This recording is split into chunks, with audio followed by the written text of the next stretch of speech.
되게 고민을 많이 했는데 어차피 이 성능에 내가 원하는 요구를 충족하려면 비용은 비싸질 수밖에 없고 쓸 땐 써야지. 소비를 하기 위한 게 아니라 이걸로 너가 수익을 창출하고 네. 이거를 일로 쓰기 때문에 씁니다. 일할 때 쓰는 거 아니면은 안 사죠. 그치.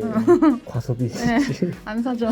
안녕하세요, 신았습니다. 제가 얼마 전에 갤럭시북에서 새로 나온 괴물 같은 스펙의 울트라북을 말씀드렸던 적이 있는데, 오늘 이렇게 제 후배가 갤럭시북 울트라를 실제로 쓴다고 해가지고 이렇게 게스트로 부르게 되었습니다. 오늘 영상은 갤럭시북 울트라 얼마 정도 썼지? 한 달 반? 두 달 한 달 반? 한 달 반 정도 실사용 후기 여쭤보려고 이렇게 모시게 되었습니다. 예. 예전에 한번 나온 적이 있잖아. 2년 반 정도 지났는데 오늘 갤럭시북 울트라 후기를 말씀드려주시면 감사하겠습니다. 지금 쓰고 있는 갤럭시북 울트라 소개 간단하게 부탁드려도 될까요? 소개라고 하면 깔끔하게 생겼고요. 네. 가벼워요. 이게 뭔가 경치가 돼 있어서 너무 이렇게 헐겁지 않게 되더라고요. 오, 되게 빠르네. 맞습니다. 삼성 다른 것들이랑 연동을 쉽게 하도록 이렇게 기본으로 이 아래에 숄컷이 설정이 돼 있더라고요. 그래서 그냥 필요한 거 있으면 여기에서 보통 찾아서 공유하거나 쓰게 되는 것 같고요. 되게 직관적이네. 네, 좋아요. 검색을 안 해도 돼서 좀 편한 것 같고. 하드웨어 스펙으로는 인텔 13세대 코어 i9 13900H가 들어가 있고, 그 다음에 GPU는 RTX 4070 랩탑 GPU가 들어가 있네. 지금 현 시점에서 일반적인 노트북이 가질 수 있는 좋은 스펙이다. 첫 번째로 내가 궁금한 게 갤럭시북 울트라를 선택하게 된 이유? 일단은 재택근무를 시작하면서 사양 좋은 컴퓨터가 필요했는데 주로 쓰는 게 3D 렌더링 프로그램이나 언리얼이나 그런 게임 개발 툴들이어서 그래픽이 좋은 게 필요했고, 그러면은 사실 데스크탑을 쓰는 게 맞는데. 그치, 보통 이제 네. 사람들이 이런 걸 쓸 바에는 그 가성비적으로 소비자 가격으로는 400만 원? 네, 이잖아. 440? 440? 사실 440만 원이면은 데스크탑으로 맞췄을 때 스펙적으로는 훨씬 더 좋게 짤 수는 있거든. 그럼에도 불구하고 노트북은? 왜냐면 재택근무의 장점은 언제든 자리를 옮길 수 있다는데 그거를 포기할 수가 없어서 노트북으로 사고 싶었고, 그러다 보니 이 무게가 아무래도 중요하다 보니까 이 스펙에 이 무게를 갖추고 있는 노트북이 이거밖에 없었죠. 이 정도 스펙을 가진 노트북들이 웬만하면은 사실 요즘은 다 게이밍 노트북들이잖아. 근데 게이밍 노트북들이 지금 요거는 생긴 게 되게 약간 미려하고 심플한데, 게이밍 노트북들 막 그렇게 생기고 멋있으려고 생기고 막 이렇잖아. 그런 부분들을 선호하지 않는 사람들도 조금 있기 때문에 일반적인 그냥 업무용으로 쓰는 데에는 요거 되게 디자인, 나는 개인적으로 이쁘다고 생각하거든. 저도 깔끔해서. 이 트랙패드 넓은 게 너무 마음에 들어. 예. 그동안 갤럭시북에서 이런 넓은 트랙패드를 기대할 수 없었단 음. 말이야. 근데 이번에는 넓게 넣어줘가지고 너무 좋습니다, 진짜. 그리고 원래 노트북 쓸 때 맥도 고민을 했었는데 맥도 그래픽 되게 좋잖아요. 그치. 그래서 사실 이 가격이면 맥도 가장 좋은 성능 할 수 있었고, 근데 아무래도 언리얼이나 좀 가끔 코딩이나 이런 거 할 때는 윈도우 기반이 좋아서 그냥 갤럭시를 선택하게 되더라고요. 또 맥에 익숙하지 않은 것도 있고.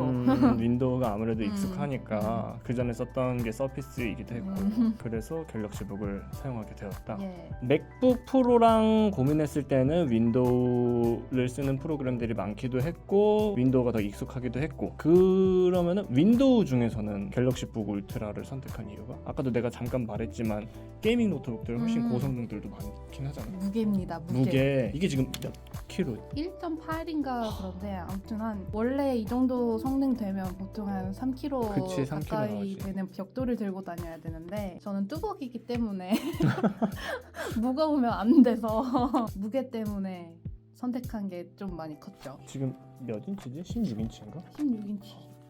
16인치인데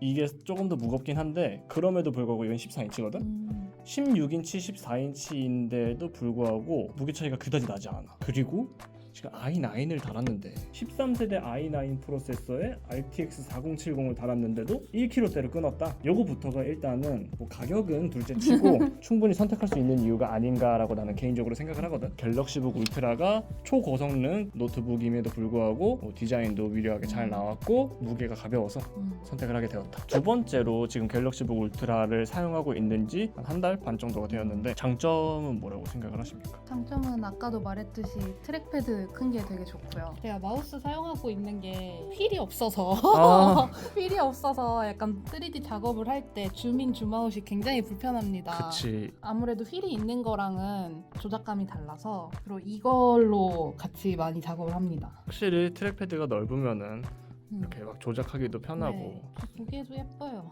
그치. 사실 맥북도 트랙패드가 넓은 게 디자인적으로 장점이잖아. 그거를 윈도우에서도 이렇게 기대를 할 수 있다? 그리고 웬만한 게임도 다 잘 돌아가는 것 같아요. 그치. 13세대 i9에다가 네. RTX 4070 랩탑이면은 웬만한 하이엔드 게임들도 다 찍먹해볼 수 있고 뭐 당연히 오버워치, 롤 뭐 이런 것들은 당연히 되는 거고 게이밍 노트북으로서 손색이 없다. 네. 아니 이 성능에 이 무게인 게 너무 커다란 장점이라서 맞아. 그게 너무 대표적이네요. 보통 그냥 노트북 하면은 아까 말했던 것처럼 뭐 얼리얼 뭐 이런 것들을 만져야 되니까 그러면서도 재택이니까 중간에 카페도 가야 되고 옮겨서 해야 되니까 가벼운 게 좋은데 성능, 가벼움, 디자인 그리고 맨 처음에 말했던 그 갤럭시 간의 연동성 이런 것 때문에 갤럭시북 울트라를 쓸 수밖에 없었다. 맞습니다. 반대로 장점이 아니라 단점으로는 뭐가 있다고 생각을 하십니까? 단점은 노트북이라 어쩔 수 없는데 소음이 좀 있어요. 좀 무거운 거를 열거나 돌리면 얘가 막 윙? 네, 소리가 많이 납니다. 소음도 나고 발열도 있어서 나다닐 때는 지우개를 이렇게 들고 쓰는데 아 네. 지우개 이렇게 잘라서 이렇게 받쳐놓고 쓰면 그래도 조금 열이 그렇지. 빠져요. 가볍고 안 밀리고 그렇네. 가성비 최고입니다. 살짝만 띄어놔줘도 확실히 네. 발열 제어에 있어서는 도움이 많이 되거든. 맞습니다. 지금부터 약간 지금부터 약간 시동 거는 것 같은데? 시동 걸고 있거든요. 언리얼을 키면 아주 직방이에요. 옛날에 조금 가볍게 쓸 때는 학교 다닐 때 서피스를 썼는데 프로젝트가 있어가지고 언리얼을 깔았어요. 어찌저찌 돌아는 갔는데 그러고 나서 사망했어요. 그래서 보내버렸어. 했습니다. 보내버렸구나. 아주 애가 정신을 못 차리더라고요. 절대로 가벼운 프로그램은 아니지. 고성능을 요하기도 하고 그래서 보통은 데스크탑으로 많이들 네, 쓰는데 데스크탑으로 쓰는 거를 랩탑으로도 가능하게끔 만든 네. 게 이 라인업들이고. 그냥 여기서 언리얼에서 주는 샘플인데 원래 집에 그래도 성능이 꽤 괜찮은 데스크탑이 있었거든요. 동생이 그 디자인하니까 뭐 프리미어나 이런 거 다 돌아가는 데스크탑이라서 그걸로 될 줄 알았죠. 근데 얘를 로우로 해도 맥이 엄청 걸리는 거예요. 얘는 기본으로 해놔도 돌아가는 데 문제가 없고 얘가 평소보다 소리를 안 내는데? 그니까 나 지금 살짝 보면서 이거 지금 이렇게 띄워놔서 그런 거 아니야? 그렇지 않습니다. 원래는 엄청 뜨거워지거든요. 더 큰 애를 들고 와야 되나? 근데 굳이 안 보여줘도 네. 될 것 같긴 해. 그냥 어쨌든 사람들이 많이들 이미 알고 있으니까 성능이 아무리 좋아도 랩탑에서는 어쨌든 이렇게 얇게 만들었으니까 지금 원래는 막 이만한 거에다가 막 뭐 공랭 쿨러, 수냉 쿨러 다는 건데 아무리 랩탑용 CPU에 랩탑용 GPU를 달았다고 하더라도 얘가 낼 수 있는 성능이 되게 높은 편에 속하는데도 이렇게 얇게 그리고 1kg대의 무게를 끊어냈다는 것 자체가 소음은 어쩔 수 없이 네. 근데 여기서 이제 완전히 막 조용한 펜리스 노트북들의 소음을 기대하는 거는 조금 무리가 있을 것 같고 또 이렇게 멋있게 저 지우개 신공을 통해 가지고 발열 제어도 하는 거 보니까 진짜 야무지게 잘 쓰고 계시네요. 나는 가격에 대해서도 궁금하거든. 이걸 구매를 할 때 소비자 가격이 400만 원이 넘잖아. 네. 그게 선뜻 되던지. 되게 고민을 많이 했는데 어차피 이 성능에 내가 원하는 요구를 충족하려면 비용은 비싸질 수밖에 없고 네 어쩔 수가 없었어요. 쓸 땐 써야지. 뭔가 네. 단순히 취미만을 위한 그런 것도 아니고 소비를 하기 위한 게 아니라 이걸로 너가 수익을 창출하고 이거를 일로 쓰기 때문에 충분히 할 수 있는 뭐 거액이긴 하지만 그리고 손이 덜덜 떨리긴 했겠지만 충분히 쓸 수 있는 투자였지 않았을까 사실 일할 때 쓰는 거 아니면은 안 사죠. 그치. 과소비. 네. 안 사죠. 근데 너무 데스크탑을 쓰면서 화가 너무 많이 나는 거예요. 이거보다 성능이 안 좋은 네. 데스크탑을 쓰다가 네. 아니 뭘 하려면 진짜 계속 기다려야 되고 계속 렉 걸리니까 너무 화가 나서 참을 수 없었어요. 그냥 이제 화가 나지 않는다.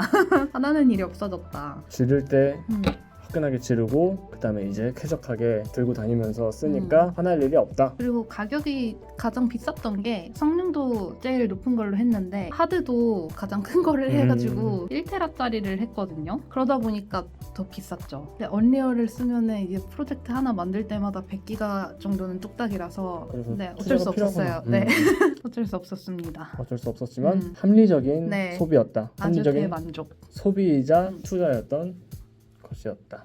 잘 사용하는 꿀팁 다 있어가지고 얘기를 했었지 다. 물어보면 뭐 말할 게 있어? 아까 다른 기기랑 연동하기 좋다. 그 정도? 그거는 뭐 다음 영상에서. 네. 네, 그래서 오늘 이렇게 갤럭시북 울트라, 정확히는 갤럭시북 3 울트라인가? 찾아봅시다. 잘 기억을 못해요. 갤럭시북 3 울트라.